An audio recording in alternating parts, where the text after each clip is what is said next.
Tom Homan just announced a game-changing agreement with Minnesota that could reshape immigration enforcement nationwide.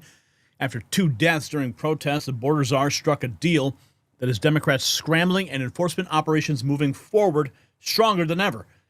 But there's a catch that nobody saw coming. Now, it's not just about Minnesota. This is the template for how Trump's immigration agenda rolls out across America. If Homan can get a blue state like Minnesota to cooperate with ICE operations, every sanctuary city is now on notice. And for families living in fear of crime from illegal immigrants, this means safer neighborhoods. For taxpayer funding endless resistance, this means accountability. And for Democrats who built careers on obstruction, this means their political theater just got exposed. The precedent being set here will determine whether America gets serious about border security or continues the chaos of the past 4 years. Now, before we dive deeper into this enforcement revolution, let me tell you about the energy security crisis that's directly connected to our national security. Some breaking news here. January 5th, 2026 of this year, the U.S. Department of Energy announced $2.7 billion in contracts to restore domestic uranium enrichment capabilities. This is not just government spending. It is a declaration of intent. See, America needs uranium, domestic uranium, and it needs it right now. The U.S., if you didn't know, consumes 56 million pounds of uranium annually, but we only produce 5% domestically. That is a national security nightmare. So while Tom Homan is securing our borders, we also need energy independence. Atomic Minerals is positioned at the center of this uranium renaissance with strategic assets in proven mining districts. Their Wyoming projects sit in the heart of America's uranium country, where infrastructure already exists and regulations support domestic production. So as Trump rebuilds American strength, uranium becomes the foundation of energy independence. Visit the link in the description for the exclusive briefing for Next News viewers and learn how this critical element powers our national security agenda. Energy security and border security, they go hand in hand. They both require American solutions to American problems, and we thank them for supporting this program. Now, here's what the mainstream media will not tell you about Homan's Minnesota deal. It's actually a massive win disguised as a compromise. By moving operations into jails instead of street raids, ICE gets guaranteed access to criminals without Democrat mayors playing games. Meanwhile, Greg Bovino's reassignment to California's Imperial Valley is not a retreat. It's a strategic repositioning for the next phase of operations. Here it is. Tim Walz, real Tom Homan, discussing his meeting with Tim Walz. Check this out. In the past few days, I've met with Governor Walz, Attorney General Ellison, Mayor Frey, numerous police chiefs and sheriffs, and I have more to meet. I'll also be continuing the dialogue with business and religious leaders in partnership with Minnesota, your community leaders. I'll be meeting with them too because I want to hear what they have to say. In my meetings with folks so far, and most important, the governor and the AG, the Mayor Frey, we didn't agree on everything. I didn't expect to agree on anything. I've heard many people want to know why we're talking to people who they don't consider friends in administration. Bottom line is you can't fix problems if you don't have discussions. I didn't come to Minnesota for photo ops or headlines. You haven't seen me. I came here to seek solutions, and that's what we're going to do. And we've come a long way, and we got some good wins for the people of Minnesota, I think, and for the administration and for the safety and security of this city. One thing we did agree on, though, everybody I talked to agreed on, was that community safety is paramount. One thing we all agreed on was U.S. Immigration Customs Enforcement is a legitimate law enforcement agency that has a duty to enforce the laws enacted by Congress and keep this community safe. Like I've said many times for the last several years, even before this administration, jurisdictions that refuse to cooperate with federal immigration authorities are sanctuaries for criminals. Sanctuary cities are sanctuaries for criminals and endangers the residents of the community. To be clear, we did not agree with Minnesota state and local officials that they would be involved in immigration enforcement. I didn't ask them to be immigration officers. I'm asking them to be cops working with the cops to help us take criminal aliens off the street. What we did agree upon is not to release public safety arrests back in the community, and they could be lawfully transferred to ICE. I'll speak more about that. I will highlight that the Minnesota State Prison System under the Department of Corrections have been honoring ICE detainers. And we appreciate that important collaboration, and we're going to expand upon that.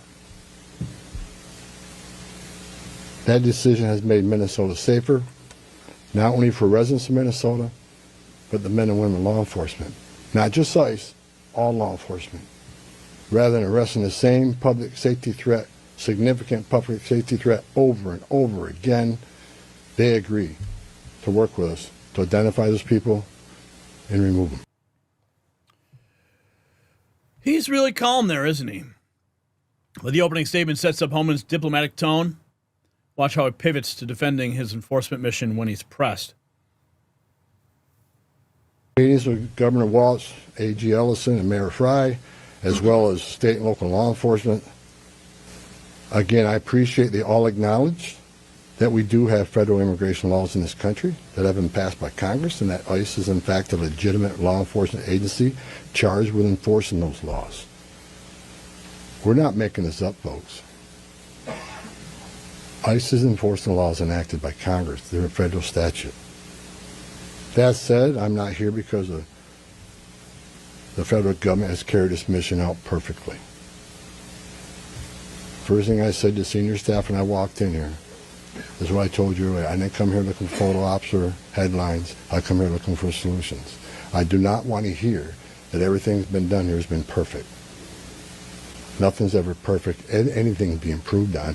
And what we've been working on is making this operation safer, more efficient, by the book. The mission is going to improve because of the changes we're making internally. No agency or organization is perfect. And President Trump and I, along with others in the administration, have recognized that certain improvements could and should be made.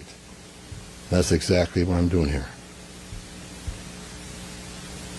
As such, in meetings I've had with federal law enforcement managers, including ICE and CBP and other federal partners, as well as state and local officials, I have conveyed the President's expectations with regard to federal immigration enforcement efforts. We will conduct targeted enforcement operations. Targeted. What we've done for decades. When we hit the streets, we know exactly who we're looking for. Good idea where we may find them. You'll have a criminal history. You'll have their immigration history. A lot of information about this person that we get from numerous databases out there. Targeted, strategic enforcement operations. That's traditionally been the case, and that's where we're going. That's what we're going to continue to do and improve upon that. With a prioritization on public safety threats. As I'm watching him execute the plan, I'm reminded of how Kamala Harris was named the Border Czar, and she did nothing. Homan's acknowledging imperfections while standing firm. Now he's about to directly confront the media narrative that's been building against him. Check this out. I want to be clear. I don't read a lot of social media. I don't read a lot of media. I don't believe half what I see. We are not surrendering the President's mission in immigration enforcement. Let's make that clear. Prioritization of criminal aliens doesn't mean that we forget about everybody else. That's just simply ridiculous. But when you have a criminal standing here and a non-criminal standing there, that criminal always should be targeted first because he's a significant concern to the safety and security of the community. By at large, for decades, ICE and CBP have carried out their duties with integrity, professionalism, and compassion. That remains the expectation of President Trump, and I will hold our agents and officers to that standard. Standards always being applied. He dismisses social media, but then announces the concrete policy to prove the point. Here's more about his meeting. I'm also pleased to announce I had a very good meeting with Attorney General Ellison, and he has clarified for me that county jails may notify ICE of the release dates of criminal public safety risks so ICE can take custody of them upon the release from the jail. And let me tell you why that's important. I know people are a lot concerned about the manpower has been sent in law enforcement manpower. Look, I've said this many times before. I've said it for the last several years. Give us access to the illegal alien public safety threat and the safety and security of a jail.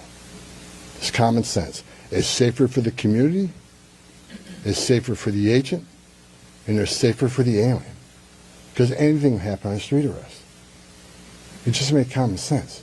And for the people that argue, well, we're a welcoming community because we want victims and witnesses of crime that are here illegally to feel safe to come to police without fear they're working with ICE, we're not going to talk to the victim and witness of crime. There's no problem there. They should feel safe to come to the police and ask for help. All we want is to talk to the person that local and state law enforcement authorities locked in a jail cell. They chose to lock this person up. That's who we want to talk to, the public safety threat. So that argument is that protects victim witnesses of crime. It's a bunch of crap. Victims and witnesses of crime don't want the bad guy back in their neighborhood either. So great progress with the Attorney General and local sheriffs. And one thing, when we have these agreements, it takes less law enforcement agents to do the job. One agent can arrest one bad guy in the safety and security of a jail where he's behind the wire. We know we don't have weapons. But when you normally release that public safety threat, illegal alien back in the community, we have a job to do. We're going to arrest him. So we're going to find him. And what happens is now we got to arrest somebody on his turf. We have access to who knows what weapons. Now we got to send the whole team out. Cover the back door, cover the front door, officer safety reasons. Then because of the hateful rhetoric and the attacks on ICE officers, now we got to send a security team behind the arrest team. So what could have been done with one person in the safety and security jail, now we got 15, 16 people out there doing it. I know that causes stress in the community. So if we get these agreements in place, that means less agents on the street. More agents in the jail means less agents in the street. This is common sense cooperation that allows us to draw down on the number of people we have here. Yes, I said it. Draw down the number of people here. Because we have the efficiency and safety of the jails and the prison. Matter of fact, I have staff from CBP and from ICE working on a draw-down plan. What does that look like based on the cooperation? What does that look like based on how many targets we have left to find?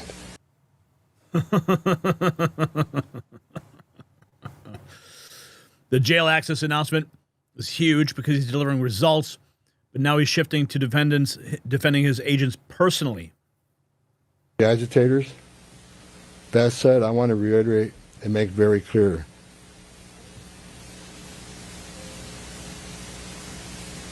I want to make it clear. ICE and CBP officers are performing their duties in a challenging environment under tremendous circumstances. But they're trying to do it with professionalism. If they don't, they'll be dealt with. Like any other federal agency, we have standards of conduct.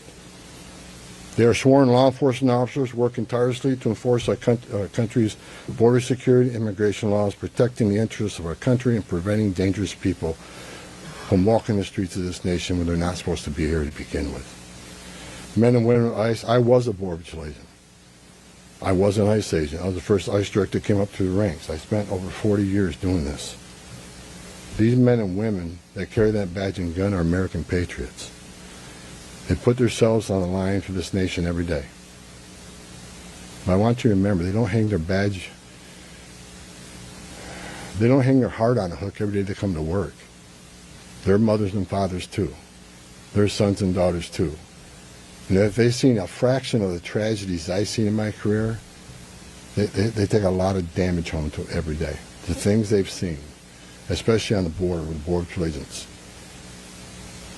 People drowning in the river, women being raped by criminal cartels, giving CPR to a baby that was thrown in the river by the cartels because Border Patrol came too close. So let's throw the baby in the river. That way the Border Patrol was concentrating on that so I can get away. These men and women see some terrible things. But I want you to remember, they're mothers and fathers too. Many of them are members of this community. God bless every one of them. The hostile rhetoric and dangerous threats and hate must stop. And we all agreed to that. All everybody met here today to tell you, we got to stop the rhetoric, the hateful rhetoric that has caused an increase in assaults. That has caused, because of that, having to send security teams out with arrest teams, which surge the city with additional resources because of the rhetoric, because of the threats, because of the assaults. Again, with the agreements we've achieved and following through the agreements, with the rhetoric dropping down, that allows us to pull more agents out once we feel the environment safer.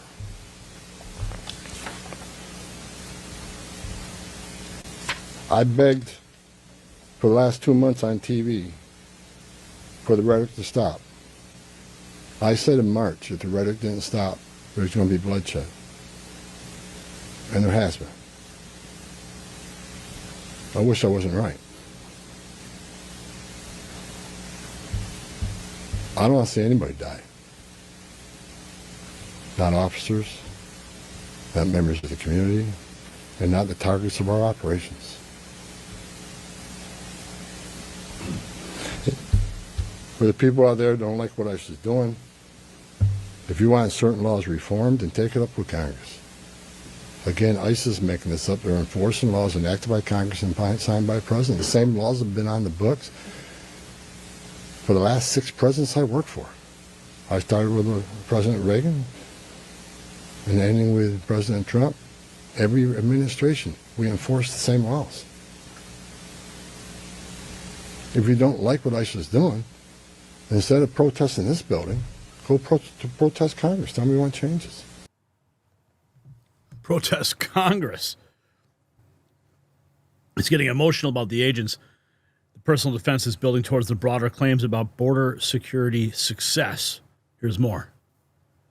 President's leadership, we have the most secure border in the history of this nation, which means less women are being raped, less children are dying crossing that border, less fentanyl is getting in this country to kill Americans, less known suspected terrorists are crossing that country. And we don't have 2 million unknown gotaways. We don't know who the hell they are. A secure border, we have stronger national security. A secure border saves lives. When 96% less people are coming, how many women aren't being sexually assaulted by members of the cartel? How many people aren't dying making that journey? How many Americans aren't dying of fentanyl overdoses? How many women and children aren't being sex trafficked in this nation? The data proves it. Anybody can find that data. So God bless this great nation. God bless Minnesota. We can do better.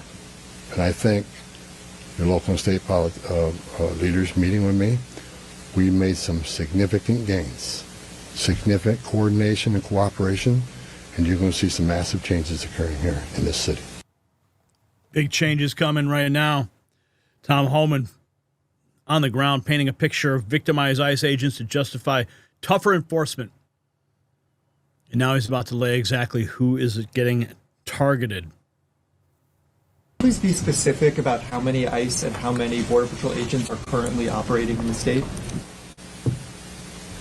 I think we're near 3,000. There's been some rotations. Another thing I witnessed when I came here, I'll share this with you. I've met with a lot of people, a lot of the agents. They've been in theater. Some of these people have been in theater for 8 months. So there's going to be rotations of personnel. Hopefully less now that we have some agreements. Maybe we can make it more efficient and safe.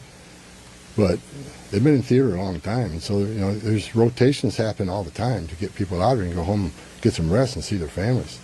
Day after day, can't eat in restaurants. Day after day, having people spit on you and blow whistles at you. Day after day, having all these threats at you. Day after day, having people trying to interfere with you. Day after day, they're human. So we've got to rotate these people, and we've already rotated some. But my main focus now is drawdown, based upon the great conversations I've had with your state and local leaders. Again, I'm not a fool. I'm not walking away without seeing this put in place. But I take the word of the people I met with. I think they're honest, and I think they're good brokers, that they want public safety protected, and they also want what's happening in the city to go away. And that's my goal. The human cost sets up his enforcement priorities. Now he's moving to defending agents and defining targets. All operations will be targeted, but the prioritization are going to be criminal aliens, public safety threats, and national security threats. I've met with Marcos and his staff. We got a lot of them. We got a lot of them to keep us busy. So that would be our focus. So that is enough that's what, there is not going to be a focus on people who have no other crimes except for their status. If you're in the country illegally, you're never off the table. But privatization doesn't mean you forget about everybody. So let me say this. If the message we send is you can enter this country illegally, it's a crime, don't worry about it. You can have your due process, show up in court, not show up in court, get ordered removed, don't worry about it. Unless you commit a serious crime, you're good to go. If that's the message we send to the world, you're never going to fix this problem. The most vulnerable people in the world will make that dangerous journey like they did under the Joe Biden administration. Over 4,000 aliens died making that journey. And again, a significant increase in sex trafficking. Because when they did that and opened those borders up saying, we're not going to detain you, we're going to give you free health care, we're going to fly you to the city of your choice, put you in a free hotel room, give you 3 meals a day, and give you work authorization, we're just going to bring you in. And when they did that, they sent a message to the whole world, you can come and do this. And what happened? They overwhelmed the men and women of the Border Patrol, where many days 70% of agents were pulled off that line. 70%. You don't think the criminal cartels had a field day with that?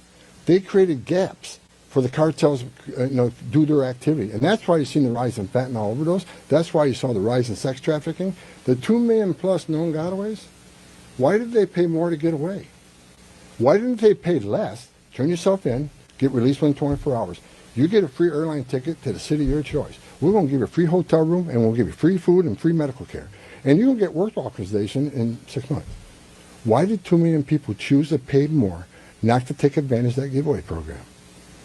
They didn't want to be vetted. They didn't want to be fingerprinted. That scares the hell out of me. And it does still. The Trump administration with ICE and Secretary Noem and Marco Rubio and the intelligence community, Tulsi Gabbard, we're all working together to try to identify who these people are. And we've already found many of them. But it's hard work to do. But there are national security threats walking this nation because of the last administration.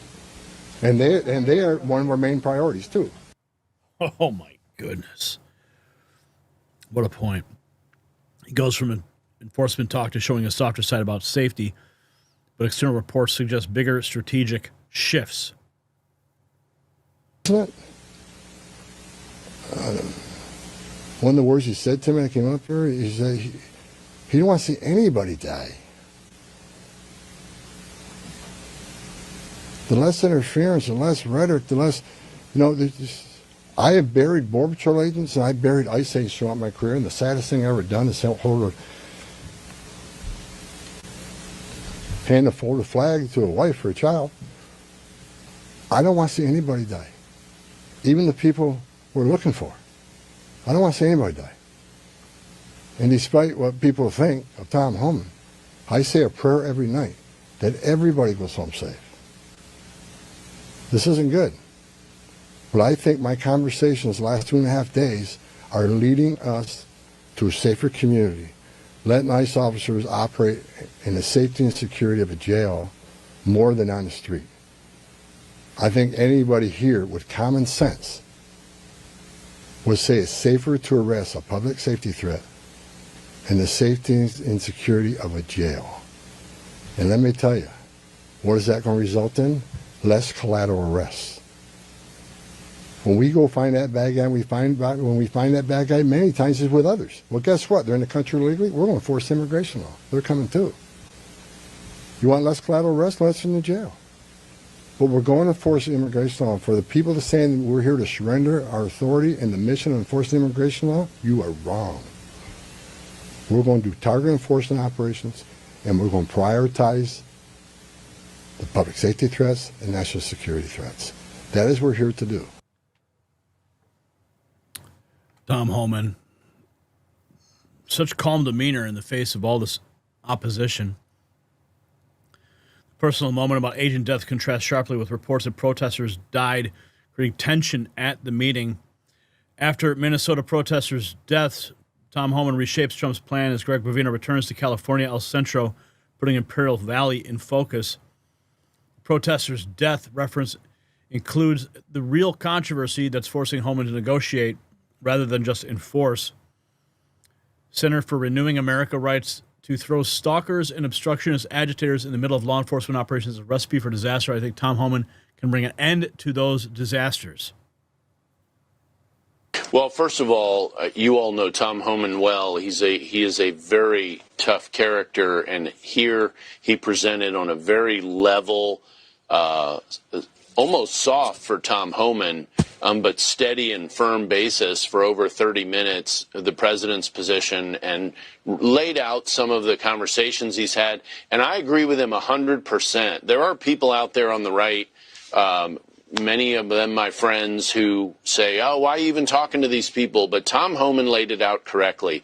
You don't solve problems, community problems, without talking to people in those communities, including Governor Walz, Mayor Frey, Attorney General Ellison, and so forth. And it should be encouraging to every American to see that the president has sent somebody to Minnesota who's committed to doing that and doing it without sacrificing the mission, the president's mission of enforcing immigration law. And of course, Tom has decades of experience in doing that. And Ken, I thought that was honestly a masterclass by Tom Homan, because you talk about the mission, what he laid out there. For those that don't follow it, he laid out the fundamental core mission of ICE in enforcing federal immigration law to remove public safety threats. I thought the headline was that there was agreement in these meetings with Frey and Walz and Ellison that public safety would be paramount. That's a significant positive development. And I thought the headline was that he said there was a drawdown dependent on cooperation. That's the piece that's yet to be seen. Right. And he said, look, I trust these folks, but I'm not a fool. I'm not leaving here until this is being implemented. And you know, trust but verify. It goes back to Reagan. And that's the right way to operate here, because they do have a mission to accomplish. I would also point out one other thing. In talking about both CBP agents and ICE agents, he repeatedly pointed out what patriots and heroes these agents are. Can you imagine hearing that kind of language from former DHS Secretary Mayorkas? No. They loathed these agents and officers, and now they have an administration standing behind them, sending one of their best leaders on the subject to Minnesota. And he humanized them. He said they're sons and daughters, husbands and wives, mothers and fathers. They're out there doing a job, trying to put food on the table like all of us are. He said President Trump wants to fix this, and I am going to fix it. Do you believe he will? Yeah, I believe that he has a better chance of accomplishing that than anybody else out there. And I would just extend your comment. Not only are these people, the agents and officers, they wake up every morning. Law enforcement officers are the only people in the country. We don't even ask military to do this, to strap on a gun and stand between us and evil every single day, knowing they may have to pull that gun and use it. And also wanting to come home to their family that night.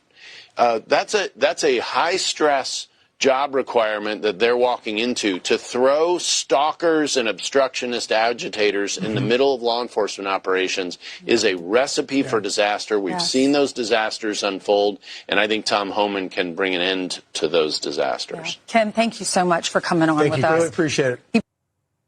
So this is how you defeat sanctuary city resistance. Not through confrontation, but through leverage. And Homan just proved that even blue states will cooperate when presented with the right incentives. The Democrat obstruction playbook just got torn up, and every mayor who thought they could block Trump's agenda is watching their strategies crumble in real time. Tom Homan is systematically dismantling years of border chaos, one state at a time. Minnesota's cooperation proves that Trump's immigration agenda isn't just campaign rhetoric. It's becoming operational reality.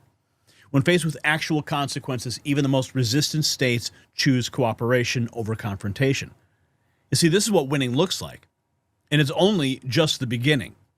Every sanctuary city mayor should be taking notes because the choice is simple. Work with ICE or watch federal funding disappear. Do you think other blue states will follow Minnesota's lead and start cooperating with immigration enforcement? Let me know in the comments below. And while you're there, check out the Next News merch shop for gear that shows your support for America First policies. The system controls information. Information control is power. I want you to see this. The truth only survives together. They don't want this shared. Share this now.